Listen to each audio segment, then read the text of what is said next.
Welcome back. In this lesson, we'll learn how to turn our static portfolio design into an interactive prototype that feels like a real website.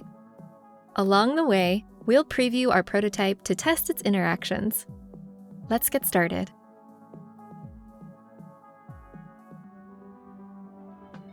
As you design websites and apps, it's important to think about the experiences you're designing too.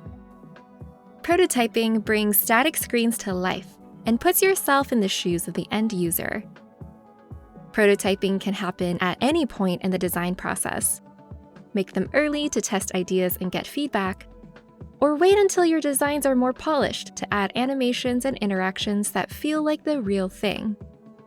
No matter when you make prototypes, you're sure to learn something from testing them yourself or by sharing them with others for feedback.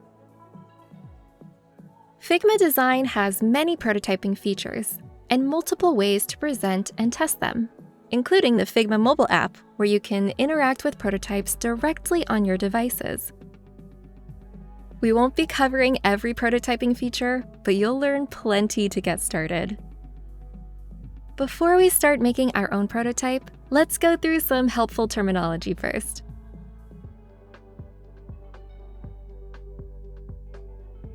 Prototyping in Figma is a set of features, settings, and properties that define how parts of your designs behave when people interact with them. Let's break down a few of the basics. In Figma Design, prototypes are made up of flows. These flows describe the journeys people can take through a design, usually across multiple screens, like a sign-up flow or a checkout flow. We can think of each flow separately, like these two, or you can make a single flow for your entire design. Every flow has a starting point, marked with a blue label with the flow's name, and a preview icon we can use to open the flow in the inline preview. A starting point is attached to a top-level frame and can be moved to another frame by clicking and dragging the label. All prototypes are made up of interactions. Interactions are rules we set for how your prototype will respond to user inputs. They're made of a few smaller parts: a trigger, an action, and an animation. Let's break these down. A trigger is what causes an interaction to begin, like when someone hovers a mouse over an object like an image or button, clicks or taps on an element like a button or link, presses a key on a keyboard or a game controller, or after a specific amount of time has passed. Next up, actions. An action is the result of a trigger and includes things like opening an external link in a browser, opening an overlay, which is a frame that appears above the current frame, scrolling to an area of a page,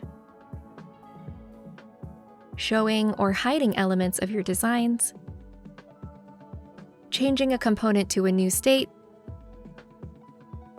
doing something after a specified time has passed,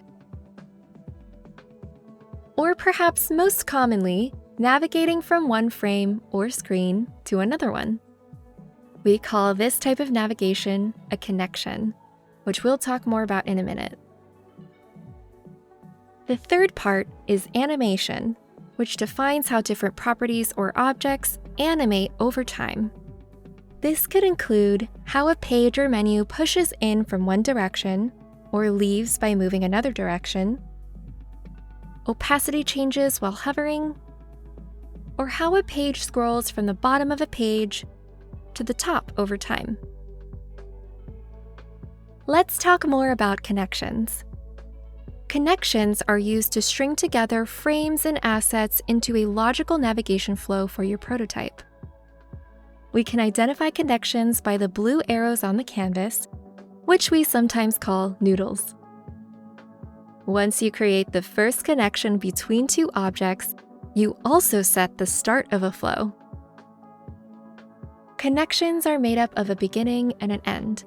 It starts with a hotspot where a user performs a trigger like clicking their mouse, and ends with the destination, which is usually a top-level frame since most connections navigate between screens of your design.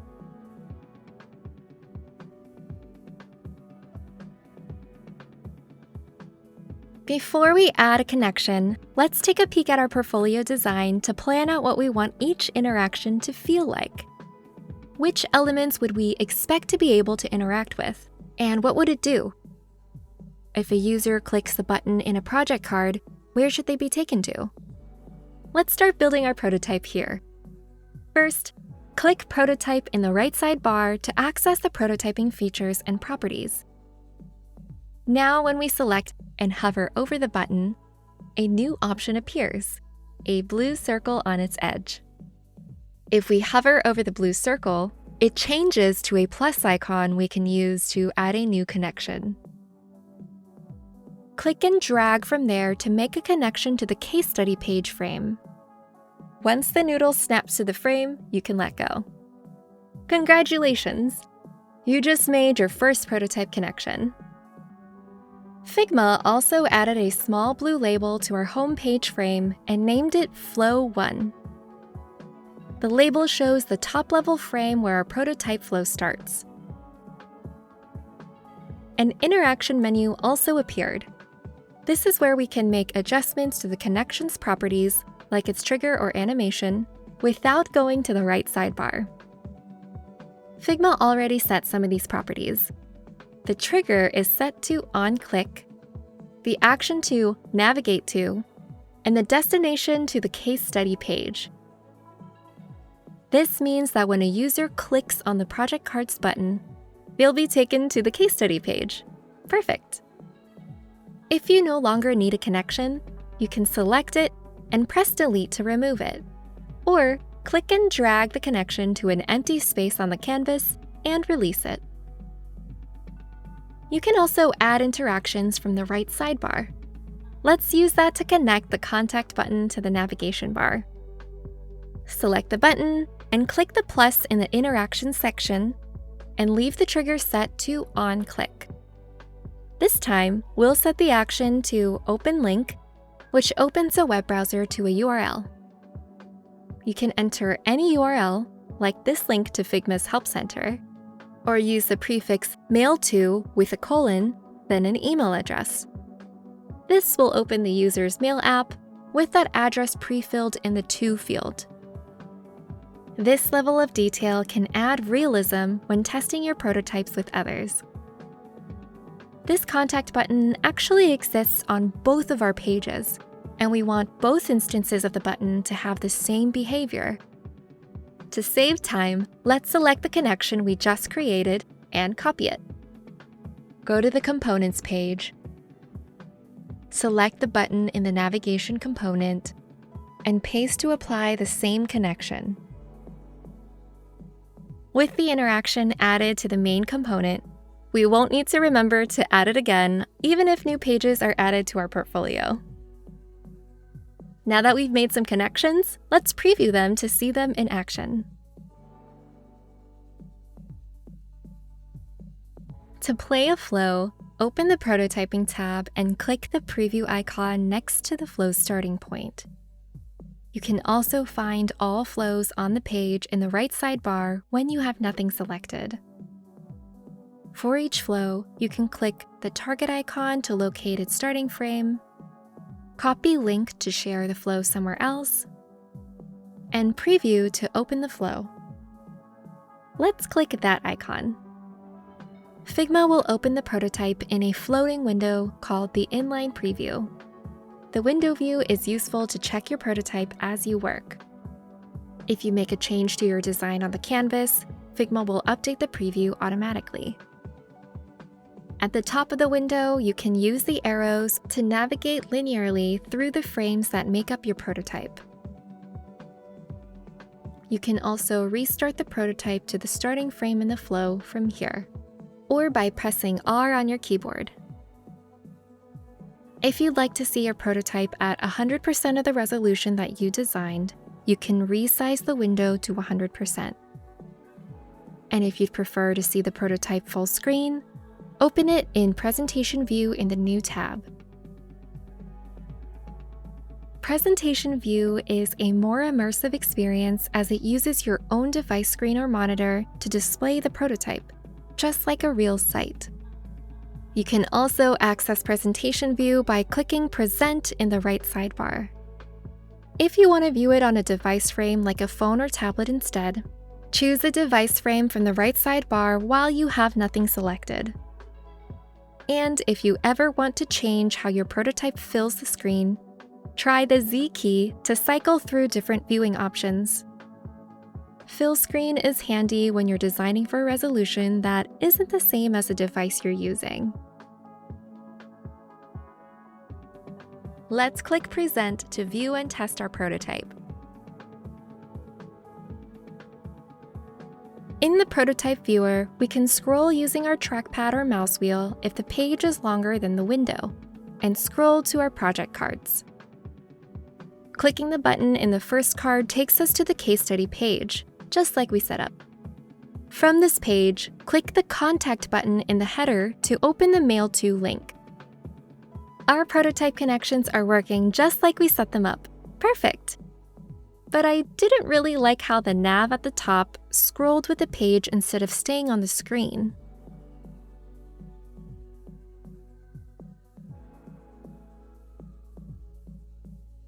The pages we designed are pretty long, a lot longer than your average device screen is tall. Figma assumes that we would want to scroll the page vertically, but when we scroll, all content on the page scrolls together. Basically, Figma takes the entire frame and treats it as one big chunk of content. That's not quite what we want. Consider our navigation bar at the top. We want that to be visible at all times, even when you're scrolled all the way to the bottom. Let's go back to the editor to change how that works. If you're in Presentation View, you can get back to the editor by going to the Original tab or by using the menu at the top. In the editor, let's select the nav component, and in the right sidebar, change its position from Scroll with Parent to Sticky. Layers with their scroll behavior set to sticky will stick themselves to the top edge of their scrolling container. In this case, the scrolling container is our frame. This is a quick change, so how about we pop open the inline viewer to see if we got it right. Now when we scroll, the nav stays stuck at the top. Something doesn't look quite right though. The page content scrolls over the navigation menu, but we want the content to scroll underneath it so the navigation is always visible on top. This is because we made our entire page using auto layout, and frames with auto layout have a property called canvas stacking. Canvas stacking determines whether the highest layer or bottommost layer in the auto layout frame appears visually on top. This is particularly handy when using negative gaps between items. You may see this in components like a face pile with overlapping photos, and you may prefer one stacking order to another. By default, layers in an auto layout frame are ordered last on top. Open the auto layout settings and make sure canvas stacking is set to first on top. This makes it so the navigation frame, which is the topmost layer in the Layers panel, now appears above all other layers. Let's double check this in the inline preview. Looking good. But what if you want an object to stay positioned somewhere other than the top? Fixed position is a good option for that. Our case study page is quite long. Wouldn't it be a nice experience if a reader could jump back to the top of the page after they reach the bottom? Let's design a floating button that will act as a back to top button.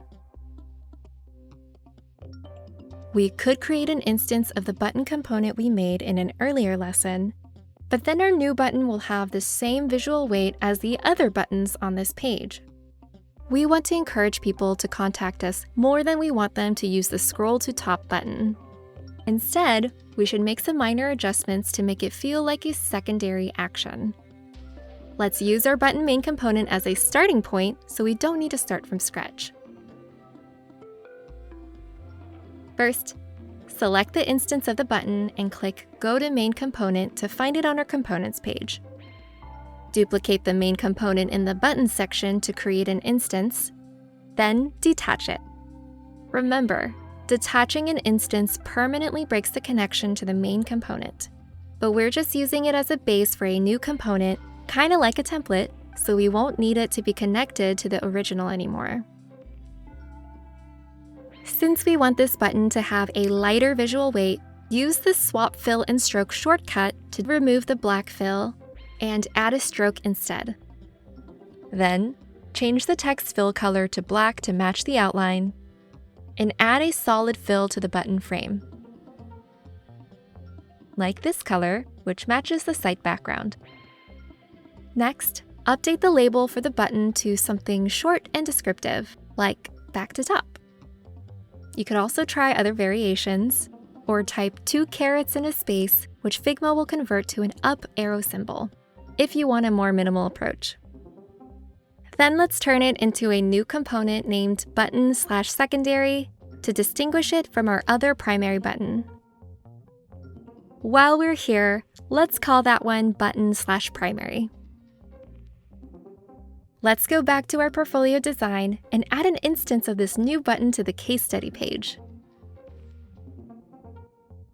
Figma automatically added the button to the auto layout flow. By default, objects in an auto layout frame can't be positioned freely, but let's use Ignore Auto Layout to exclude our button from the auto layout flow. This allows us to ignore the rules set by auto layout, so we can position the object precisely within the frame without taking it out of the frame. Drag the button to a place that you like. Maybe down here, so when we're scrolled all the way to the bottom of the page, it sits neatly in this empty space of the footer. Then, in the Prototype tab, change the position to Fixed. When a layer's position is set to Fixed, Figma will move it to a new section of the Layers panel, above other layers that scroll. Our new button looks great on the canvas, but if you preview this page, you'll notice that the button isn't there, not even when we scroll all the way to the bottom. This is due to the layer's constraints. Earlier, we explained that Figma's default scrolling behavior takes the entire frame or page and treats it as one large piece of content. Our button is positioned far away from the top of the frame and doesn't scroll with the screen since it's fixed. So it's in your prototype, but it's just really far down. We can't see it there. We could move the button higher in the frame so it's within the computer's display, but that doesn't work well with screen sizes that have different heights. Instead, we can fix this with constraints. When you use constraints on objects with fixed positions, you're telling Figma how you want to position the object relative to the sides of the viewer window.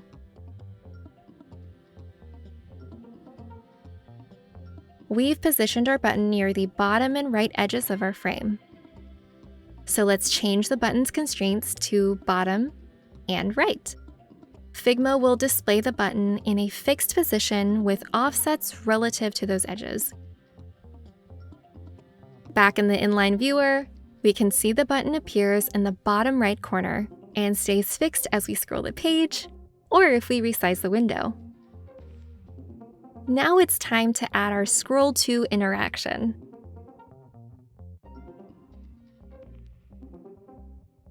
Scroll to is an action that tells Figma to move the user to an object within the same frame. Select the button we just added and add a new interaction from the right sidebar. Keep the trigger as onClick and change the action to Scroll to.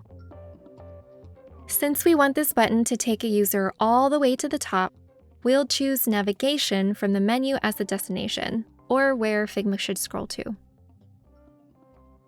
The animation is set to Instant by default. If we preview this in the viewer, you can see that this doesn't feel like a scrolling experience to a user. If you blink, you'd miss it. We want to communicate to the user that they are moving from the bottom of the page to the top using animation. Change the value to animate and make sure the easing curve is set to ease out. Duration is how many milliseconds the animation takes, or in our case, how long it takes to scroll to the top. If we place our mouse cursor over the preview, Figma will show an example of what the animation will look like.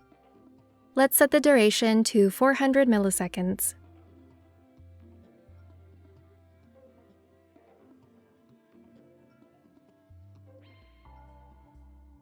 We can also create scroll-to interactions directly on the canvas. Let's do that with the case studies text link in our page navigation. When a user clicks this link from the home page, we want for them to scroll down to the list of case study cards. This link also exists on the case study page, and if a user clicks the link from that page, we want them to be sent to the same place. We can actually create both of these connections at once. From the Design tab, select the text layer in one frame, then choose Select Matching Layers in the sidebar, or use the keyboard shortcut. Figma will recognize that these are the same layers but on different frames, and add the other one to our current selection. Next, open the Prototype tab and click the plus symbol on the canvas.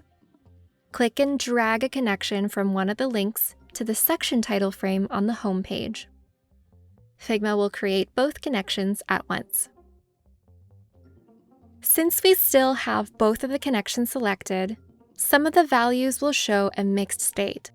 You can deselect the connections and click on each one at a time to see their properties. We can see that the home page was set to scroll to and copied the same animation properties we just set on our last scroll to interaction, while the other connection was set to instant, like our other Navigate to connections. Let's run through a few more interactions that you can make to wrap things up. A common design pattern is to click the word mark in the nav as a quick way to return to the home page.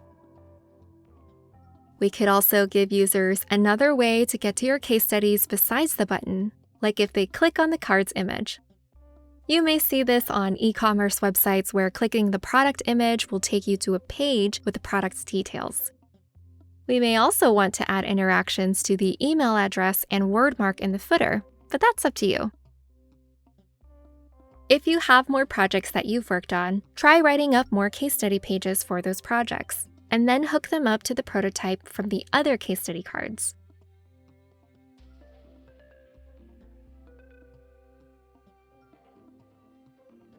In this lesson, we learned a few key prototyping terms, made connections to navigate between frames, interacted with our prototype using the inline viewer, and learned how scrolling, fixed position, and constraints work. Through testing our site, we discovered a need for a secondary button, thus improving our portfolio's user experience and showing that prototyping can always be done alongside design work.